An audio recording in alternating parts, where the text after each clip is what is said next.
Selamat pagi jemaat Tuhan. Pagi hari ini saya ajak kita semua datang untuk kita memuji dan menyembah Tuhan dengan semangat. Mari kita meninggikan keagungan, kekuasaan, dan kehebatan dari Tuhan kita. Come on! Ada kuasa di dalam nama Tuhan Yesus. Terima kasih Tuhan, kuasa-Mu menyelamatkan hidup kami Tuhan.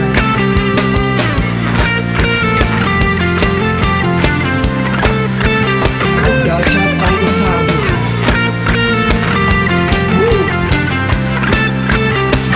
Namanya Tuhanku, menara yang teguh, kota benteng perlindunganku,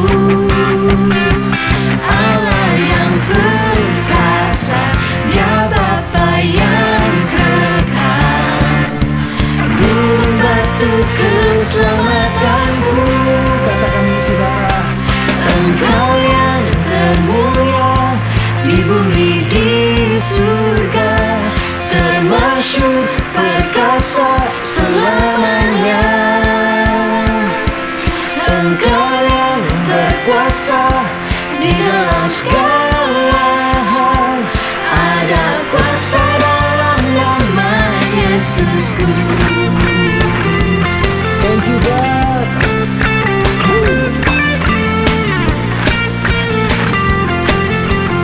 Mari sama-sama kita serukan. Namanya Tuhanku, menara yang teguh, kota benteng perlindunganku, Kau Bapa Tuhan, Allah yang perkasa, Dia Bapa yang kekal, gunung batu keselamatanku. Engkau yang termulia di bumi di surga, termasyhur perkasa selamanya. Engkau yang berkuasa di dalam segala hal, ada kuasa dalam nama Yesusku. Engkau yang termulia di bumi di surga, termasyhur berkuasa selamanya. Engkau yang berkuasa di dalam segala hal, ada kuasa dalam nama Yesusku. amin Tuhan. Nama yang berkuasa di dalam hidup kita, nama yang berkuasa untuk membebaskan dan menyelamatkan, yaitu nama Yesus. Terima kasih Tuhan. Nama di atas segala nama, nama yang telah membebaskanku. Segala kuasa, come on, sing out. Segala kuasa tunduk pada nama itu, Yesus Tuhan segala Mari Tuhan. kita serukan kembali. Nama di atas segala Nama di atas segala nama, nama yang telah membebaskanku. segala kuasa tunduk. Segala kuasa tunduk pada nama itu, Yesus Raja segala raja. Engkau yang berkuasa, Engkau yang termulia di bumi di surga, termasyhur perkasa selamanya. Engkau yang berkuasa di dalam segala hal, ada kuasa dalam nama Yesusku. Engkau yang termulia di bumi di surga, termasyhur perkasa selamanya. Engkau yang berkuasa di dalam segala hal, ada kuasa dalam nama Yesusku. Ada Kuasa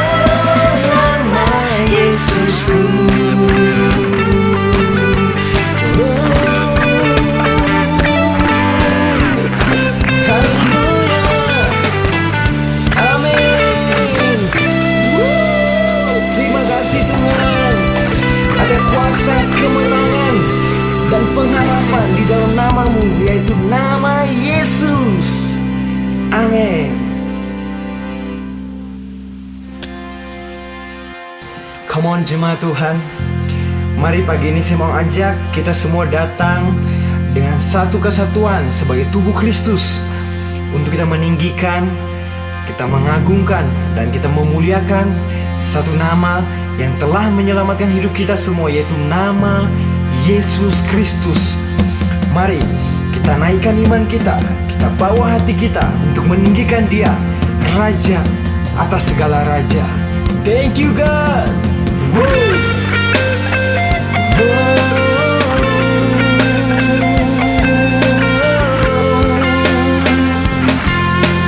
Terima kasih Tuhan, kami meninggikan nama-Mu yang kudus di tengah-tengah kami Tuhan. Mari saudara, alam semesta melukiskan kebesaran Tuhan, bumi dan surga menyanyikan kemuliaan nama-Mu. Hosana,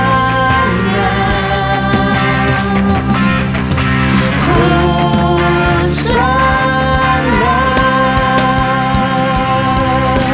layak dipuji disembah, Kaulah yang bertata dulu, sekarang dan selamanya, Raja atas segala raja, nama-Mu besar termulia.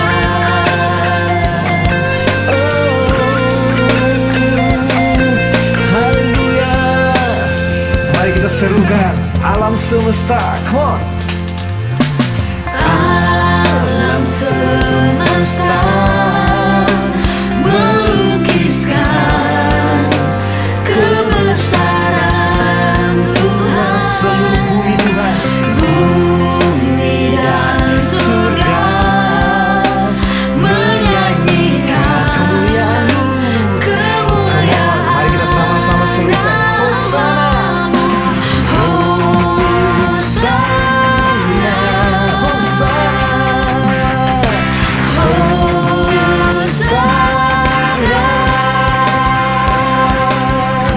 layak dipuji disembah, Kaulah yang bertata dulu, sekarang dan selamanya, Raja atas segala raja, nama-Mu besar termulia.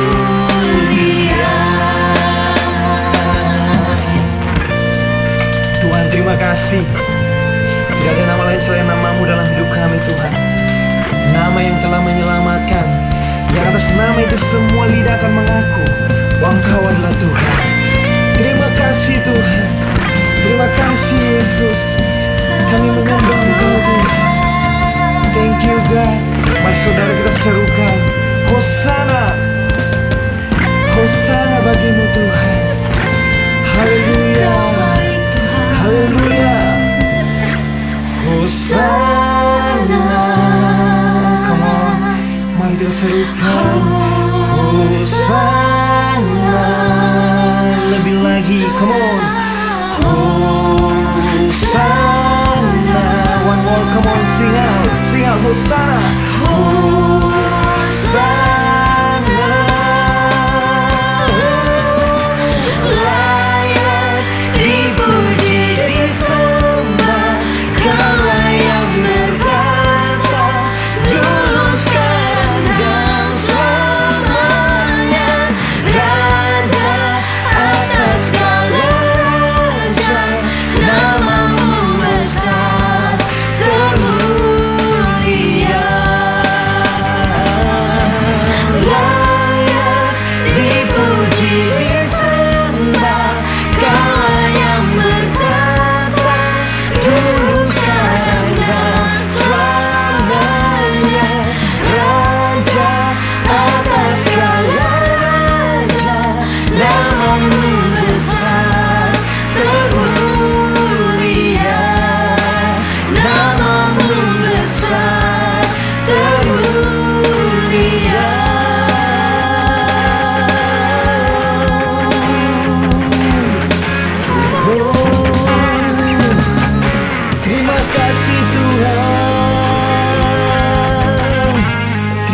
kasih Tuhan.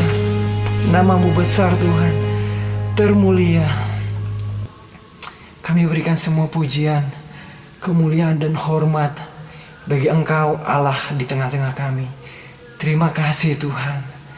Engkau layak Tuhan menerima semua penyembahan dari setiap hidup kami Tuhan. Terima kasih Bapa, terima kasih Tuhan. Bapa, terima kasih untuk kebaikan-Mu sampai hari ini Tuhan. Terima kasih Tuhan, nama-Mu termulia, nama-Mu yang indah Tuhan kami agungkan di tengah-tengah jemaat-Mu Tuhan pagi ini. Pagi hari ini Tuhan kami mau meninggikan Tuhan kemuliaan, kebesaran, kekudusan-Mu, keagungan-Mu Tuhan bagi hidup kami, bagi jemaat ini Tuhan sampai detik ini Tuhan. Sekali lagi terima kasih Tuhan. Segala kemuliaan, kehormatan hanya bagi nama-Mu Tuhan.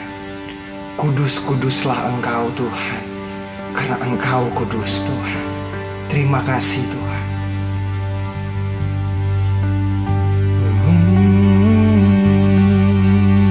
Holy One, Holy One, all creations bows to worship.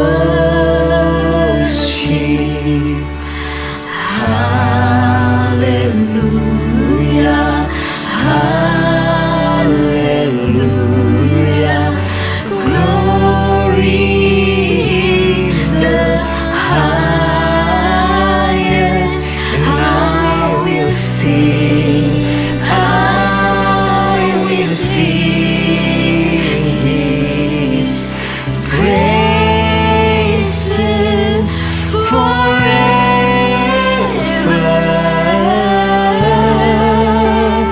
That He reigns, that He reigns.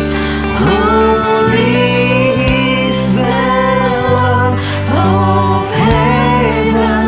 God He reigns, God He reigns forevermore.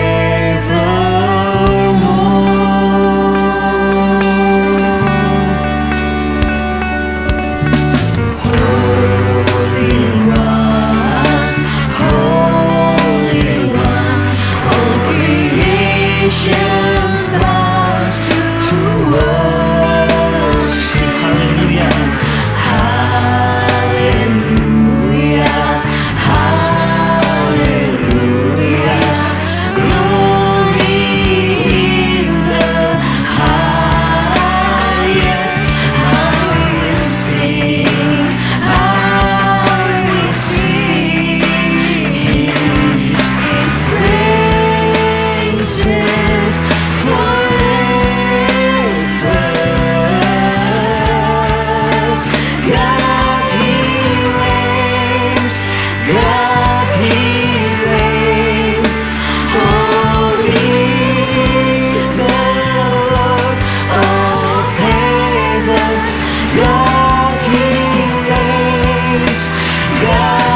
All I need is you, Lord.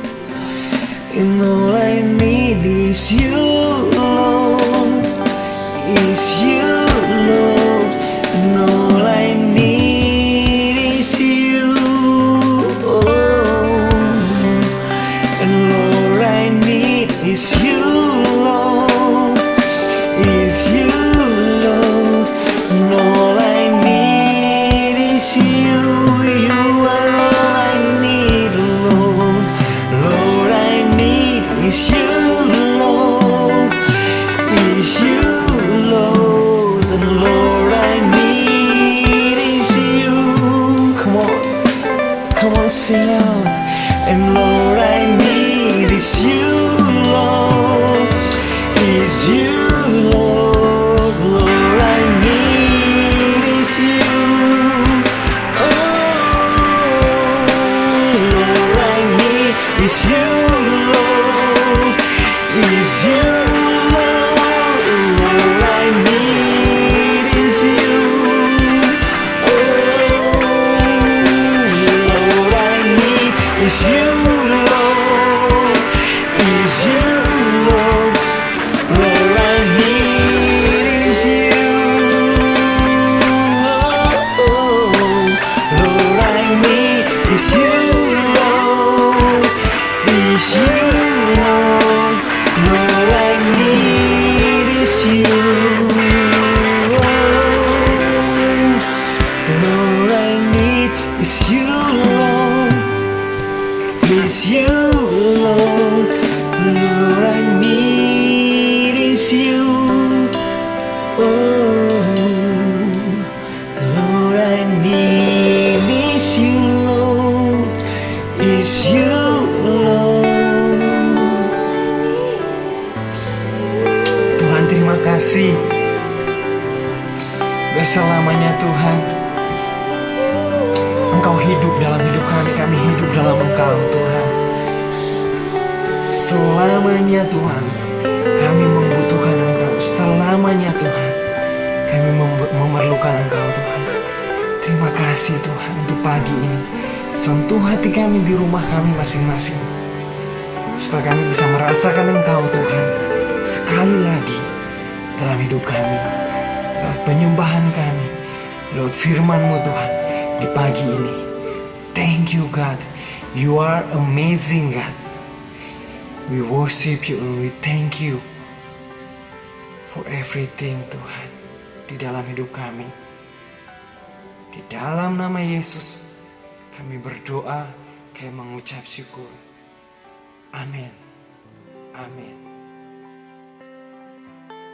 Shalom, Bapak Ibu, Saudara, Jemaat JB3 yang dikasihi Tuhan. Bagaimana kabar saudara semua? Marilah kita terus berharap, ya, di dalam keadaan apapun juga, kita tetap tinggal di dalam pemeliharaan Tuhan, perlindungan Tuhan, jalan-jalan Tuhan yang sempurna.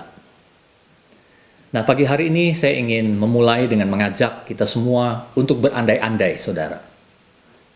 Mari kita andaikan, jika saja dulu Adam dan Hawa tidak jatuh di dalam dosa, saudara, seperti apakah dunia kita saat ini? Bagaimanakah hidup umat manusia sekian ribu tahun kemudian? Nah, Bapak Ibu, Saudara boleh saling berdiskusi, ya, kalau ada waktu, kalau berminat. Ya, ini berandai-andai yang baik.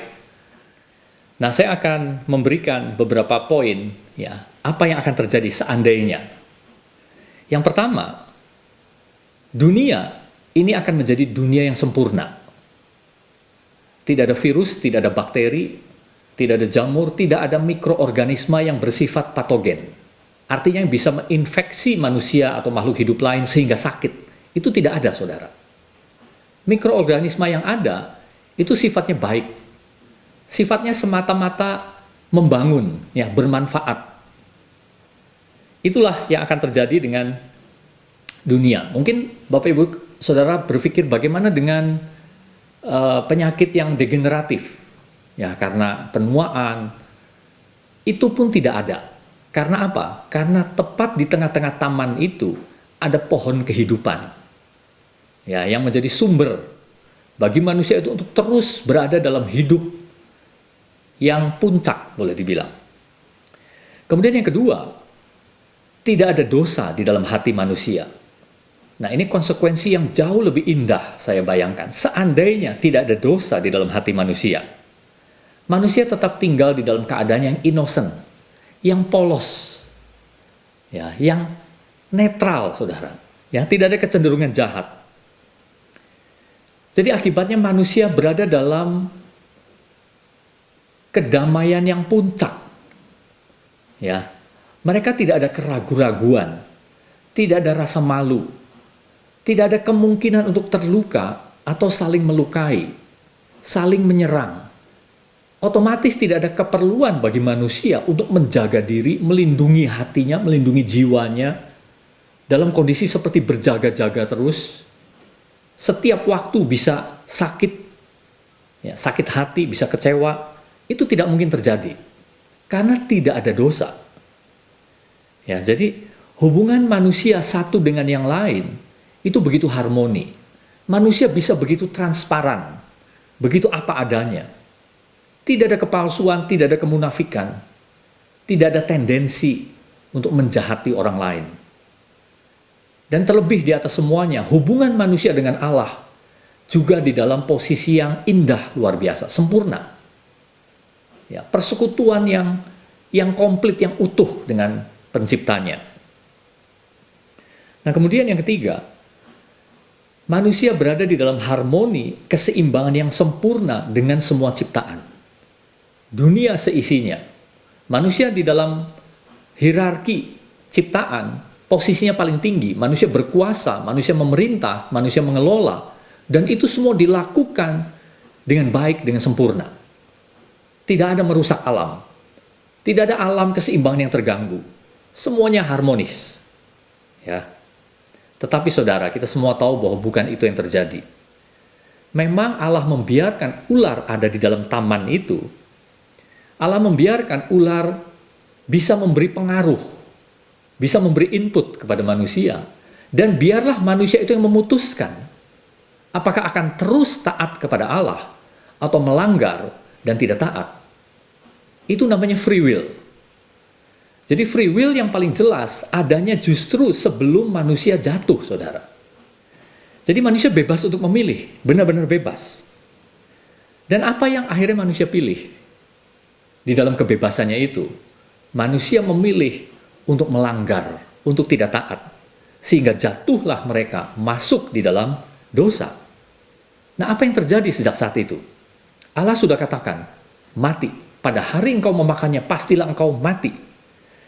Jadi kematian rohani itu langsung terjadi. Apa tandanya?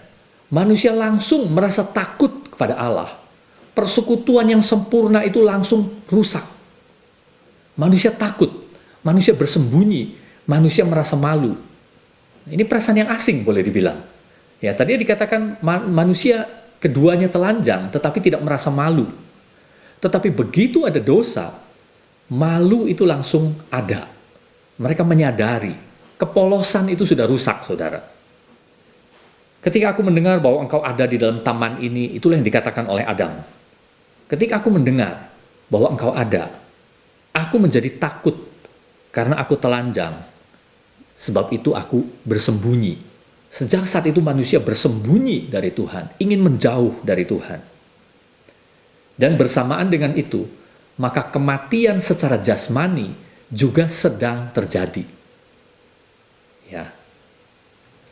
Jadi saudara, sejak saat itu kita tidak dapat lagi mengatakan bahwa manusia punya free will yang seperti itu. Manusia memang masih bebas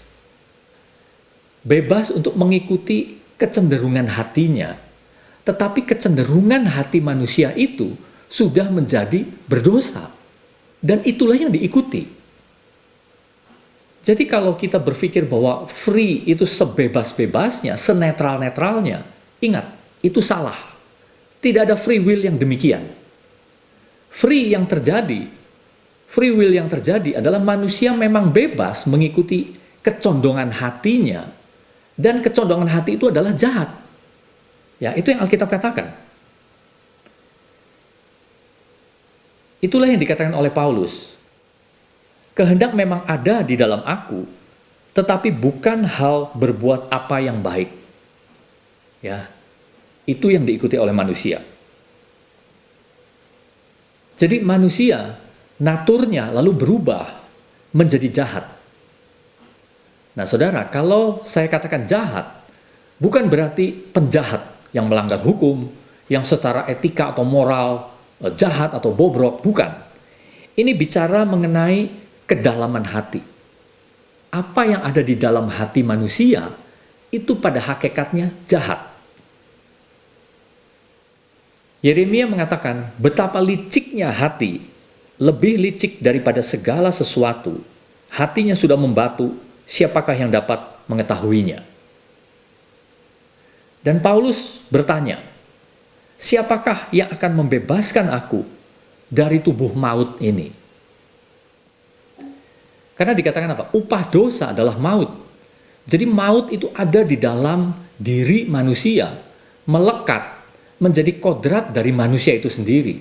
Bahwa jalannya itu pasti menuju kepada maut. Bahkan maut itu aktif terus-menerus, menyeret, membawa manusia ke dalam dosa. Nah pertanyaannya, apakah yang kemudian Allah lakukan? Saya akan bacakan dari Efesus 2 ayat 4-6. Tetapi Allah yang kaya dengan rahmat, oleh karena kasih-Nya yang besar, yang dilimpahkannya kepada kita, telah menghidupkan kita bersama-sama dengan Kristus, sekalipun kita telah mati oleh kesalahan-kesalahan kita. Oleh kasih karunia, kamu diselamatkan, dan di dalam Kristus Yesus, Ia telah membangkitkan kita juga, dan memberikan tempat bersama-sama dengan Dia di sorga. Jadi Allah penuh dengan rahmat, saudara. Penuh dengan kasih-Nya yang besar. Itu semua dilimpahkan kepada kita, sehingga Dia lalu menghidupkan kita. Ya. Keadaan kita yang mati itu, lalu oleh Allah dihidupkan bersama-sama dengan Kristus. Sekalipun kita telah mati oleh kesalahan-kesalahan kita. Jadi, oleh kasih karunia kita diselamatkan. Itulah yang membuat kita selamat, saudara. Yaitu kasih karunia, yaitu rahmat, yaitu pemberian yang cuma-cuma itu, yang Allah lakukan di dalam Kristus Yesus. Dan dikatakan, di dalam Yesus, di dalam Kristus Yesus, Ia telah membangkitkan kita juga. Jadi kita lihat dua hal, yang menghidupkan, membangkitkan. Dari keadaan mati, dari keadaan jatuh, dari keadaan terpuruk. Lalu Allah hidupkan dan Allah bangkitkan. Dan memberikan tempat bersama-sama dengan Dia di sorga. Itu yang Allah kerjakan. Nah mari kita lihat di Yeremia 30 ayat 18. Ya, ini ayat bagian kedua yang akan kita pelajari. Beginilah firman Tuhan. Sesungguhnya aku akan memulihkan keadaan kemah-kemah Yakub dan akan mengasihani tempat-tempat tinggalnya. Kota itu akan dibangun kembali di atas reruntuhannya, dan puri itu akan berdiri di tempatnya yang asli. Saudara, ini bicara mengenai pemulihan. Jadi kalau kita bicara pemulihan, saudara jangan batasi bahwa itu pemulihan yang ada di bawah di dunia ini.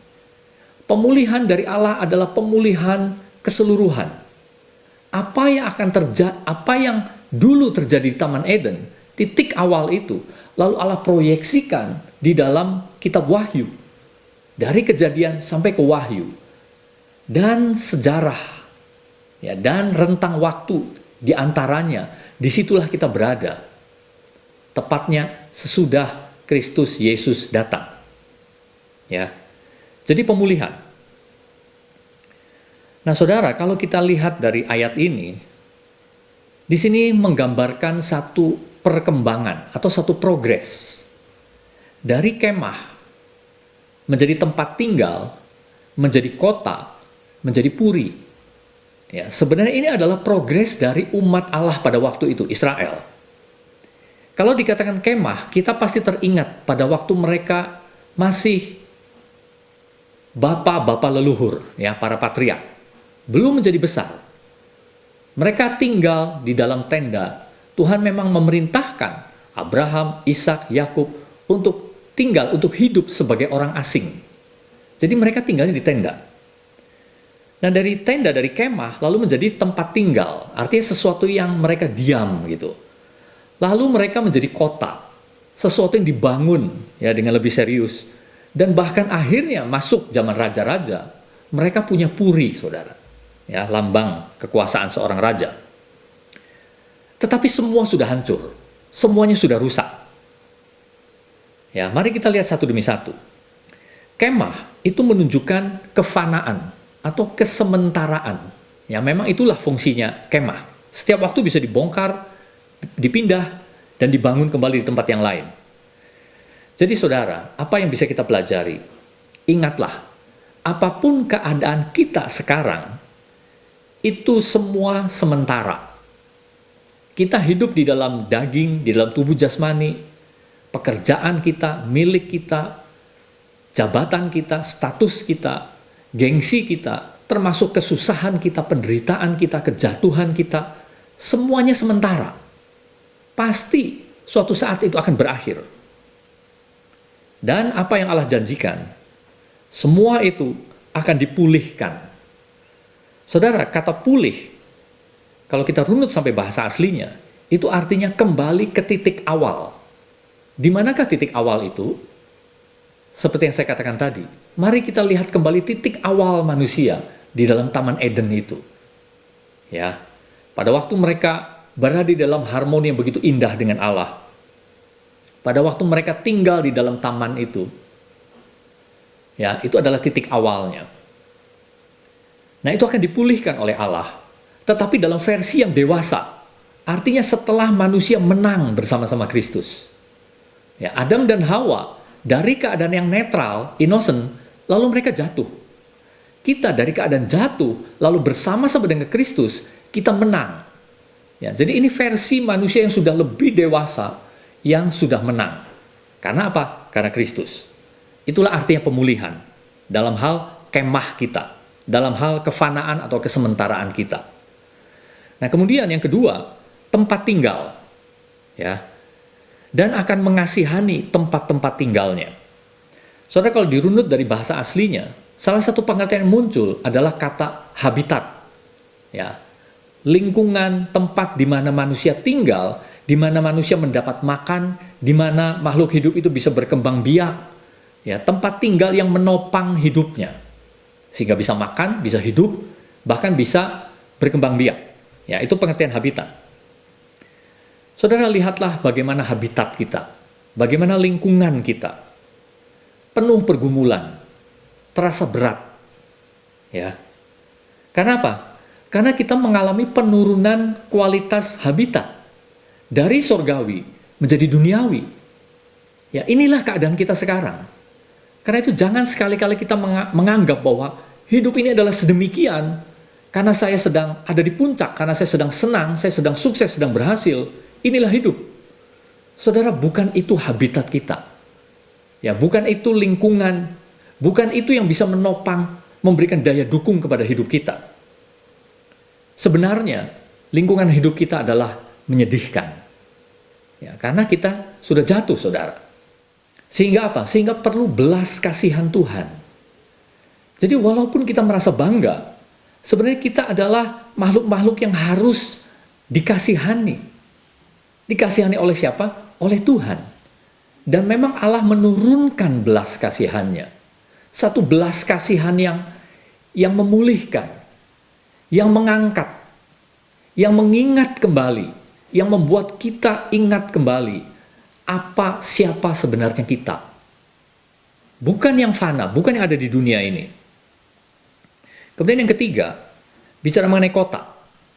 Ya, dikatakan apa? Kota itu akan dibangun kembali di atas reruntuhannya. Saudara, pengertian kota, kalau merujuk lagi ke bahasa aslinya, ini adalah sesuatu yang dibangun oleh manusia dan dijaga. Jadi Kalau kita melihat kota-kota di sana, ya di Israel, itu selalu posisinya harus dijaga. Ya, jadi di dalam gaya hidup, di dalam peradaban mereka kan terus-menerus berperang. Ya, sempat ada zaman perdamaian, zaman damai yang panjang di masa Salomo. Tapi selebih dari itu, keadaan yang terjadi adalah terus-menerus perang. Ya, itulah sebabnya kota wajib dijaga. Tidak pernah seisi kota tidur semua. Pasti ada orang-orang yang terjaga. Ya. Nah, tetapi dikatakan kota yang mereka jaga itu, yang mereka bangun itu, sudah menjadi reruntuhan. Ini bicara mengenai kegagalan kita, saudara. Bagaimanapun kita membangun hidup kita, bagaimanapun kita berusaha menjaga, bagaimanapun kita berusaha memelihara supaya sempurna menurut kita, tetapi kegagalan demi kegagalan selalu ada di dalam hidup kita. Kalau dalam periode kita tidak gagal, kegagalan itu membayang. Ya. Tidak ada manusia yang sukses terus-menerus di dalam hidupnya. Apalagi dalam hubungannya dengan Tuhan. Apalagi dalam menjaga hatinya. Jelas hati kita porak-poranda. Jelas hati kita rusak. Jelas hati kita berdosa. Saudara, bahkan, mari kita jujur. Sejak kita menjadi orang percaya di dalam Kristus Yesus, apakah dosa itu masih mengintip? Apakah kita masih bisa jatuh di dalam dosa? Saudara, itulah sebabnya Tuhan katakan kepada umatnya, kotamu itu sudah menjadi reruntuhan. Ya. Tetapi apa yang Tuhan katakan akan dibangun kembali. Dan siapa yang membangunnya? Tangan Tuhan sendiri. Kasih Tuhan sendiri yang membangun hidup manusia yang berantakan itu. Ya, jadi ini pemulihan yang sedang Tuhan kerjakan. Kemudian yang keempat, bicara mengenai puri. Dan puri itu akan berdiri di tempatnya yang asli. Saudara, puri adalah benteng. Jadi berbeda dengan kota. Kota kadang-kadang memang ada temboknya, ada bentengnya. Tetapi puri selain ada tembok, ada benteng yang lebih kuat, di situ juga ada rajanya. Jadi ini bicara mengenai kekuasaan manusia. Mengenai manusia yang membangun kekuasaannya dalam menjaga. Ya. Tetapi dikatakan apa? Itu juga sudah runtuh, saudara. Ya. Kekuasaan manusia merasa dirinya berkuasa. Memang kodratnya semula adalah ciptaan yang paling tinggi kan, berkuasa atas segala makhluk. Ya, penuhilah bumi dan lain sebagainya. Tetapi kuasa manusia itu sudah runtuh. Karena apa? Karena diberikan kepada iblis. Jadi, kalau ditanya kenapa manusia tidak berkuasa lagi, karena manusia ditindas oleh si iblis, ditindas oleh si jahat. Ya. Nah, dikatakan tetapi Tuhan akan mendirikan kita kembali. Ya, reruntuhan itu, puri yang hancur itu akan dibuat berdiri kembali oleh Tuhan. Nah, kata berdiri ya, ini artinya oleh Tuhan akan dibuat menetap secara permanen. Jadi tidak ada yang bisa menggoyahkannya lagi. Tidak ada yang bisa meruntuhkannya lagi. Itu menjadi permanen karena tangan Tuhan. Dan yang paling indah, Tuhan katakan apa? Di tempatnya yang asli. Ya, nah asli, kata mispat dalam bahasa Ibraninya. Ini adalah benar, kebenaran. Ini adalah salah satu atribut dari Allah Bapa sendiri. Kalau kita katakan Allah yang benar, itu maksudnya kebenaran Allah. Jadi kalau dikatakan di tempatnya yang asli, artinya di tempatnya yang benar, berdasarkan kebenaran dari Allah. Ya. Jadi bukan upaya manusia, bukan kebenaran-kebenaran yang lebih inferior, tapi ini adalah standar kebenaran Allah sendiri. Seperti itulah hubungan manusia dengan penciptanya. Pada waktu kita berdiri di hadapan Tuhan, Tuhan katakan kamu benar. Karena apa? Karena ada darah Yesus yang membasuh kita. Sehingga segala dosa kita, segala reruntuhan, segala hidup yang berantakan itu tidak diingat-ingat lagi, tidak pernah ada. Karena kita menjadi ciptaan yang baru. Jadi itu makna dari pemulihan, saudara. Ya, kita melihat, kita berandai-andai, ya, satu utopia dunia yang sempurna sempat ada, Tapi hanya sekilas kalau dibandingkan dengan sejarah manusia yang begini panjang.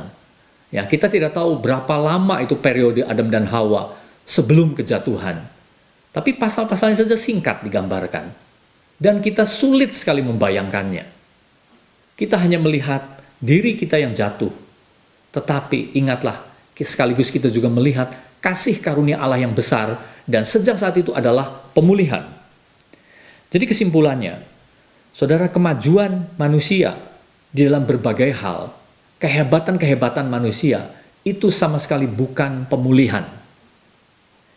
Itu hanya alat, itu hanya cara untuk tujuan-tujuan Allah di dunia ini. Bukan tujuan Allah yang kekal. Karena ini semua akan berhenti. Jadi pemulihan yang sesungguhnya adalah Allah, apa yang Allah sediakan di dalam Kristus kelak pada waktu Yesus datang kedua kalinya. Itulah pemulihan yang sesungguhnya. Jadi saudara, mari kita bertahan. Ya, Ibrani katakan bertahan sama seperti melihat apa yang kelihatan. Walaupun itu tidak kelihatan. Semua yang saya gambarkan tadi, ya, pemulihan-pemulihan tadi, tidak bisa kita lihat dengan mata jasmani. Tapi kita bisa melihatnya dengan mata iman. Apa yang dilihat oleh mata jasmani justru berlawanan segala keadaan ini, saudara. Tapi marilah kita mengangkat pandangan kita, iman kita, percaya pemulihan yang dari Tuhan sedang berlangsung di dalam hidup kita, dan Tuhan menjaminnya dengan Roh Kudus, dengan kuasanya sendiri. Amin. Mari kita berdoa. Bapa, biarlah apa yang kami dengar menjadi kekuatan di dalam hidup kami, di dalam segala pergumulan, segala kesusahan, segala kecemasan, segala penderitaan kami. Bapa, kami perlu kekuatan dari Engkau, dan biarlah segala janji-Mu itu teringat terus di dalam hati dan pikiran kami. Firman-Mu itu menetap diam di dalam jiwa kami, menjadi sesuatu yang teguh, satu dasar yang kokoh, sehingga hidup kami tidak tergoncangkan, Tuhan, karena tangan-Mu sendiri yang memegangnya. Berkatilah ya Bapa setiap anak-anak-Mu, supaya kami tetap teguh melewati waktu-waktu ini, dan pandangan kami cerah kan hari depan pemulihan yang sedang Tuhan kerjakan. Di dalam nama Tuhan Yesus kami percaya. Amin.